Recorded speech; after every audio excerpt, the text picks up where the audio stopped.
Even though we're still living in challenging times, it doesn't mean that our mindset or ways of adapting to change needs to be stagnant. My name is Linda G. Robert, and I'm here to provide you with some more tips on helping you with your mindset. Whether you're a young teenager, a parent, or a senior, adapting to challenging times is always something you're capable of doing. These tips will help you to adapt.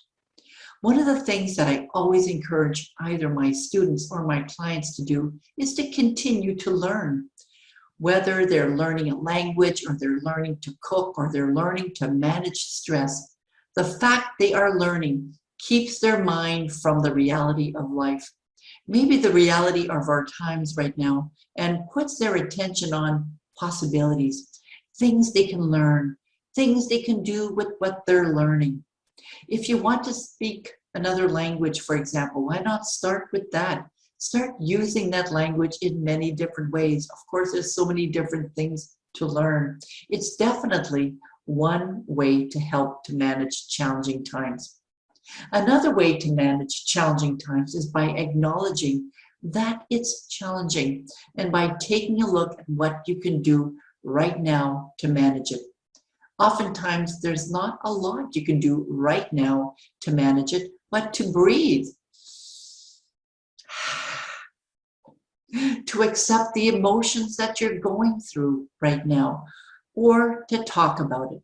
Thinking about the future or thinking about the past doesn't help to deal with challenging times in the present moment. So you have to think of things that you can do right now to manage these challenging times. Another way to adapt to change is by letting go. Letting go of all the ideas that you had about how it should be managed. Letting go of the past mistakes that you've made when it came to managing stress. And we've all made a lot of different mistakes when it came to managing stress. They're done. They're in the past. Letting go of fears. Now, letting go of fears is not always easy, I have to admit. Sometimes we start believing the fears, but letting go of the thoughts of the fears that are haunting you, and instead of managing those fears with fears, try managing those fears with love.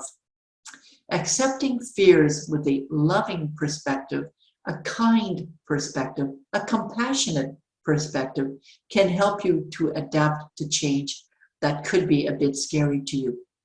This is Linda G. Robert, your Back in the Groove Again coach, helping you live your best life right now so you can love what you do.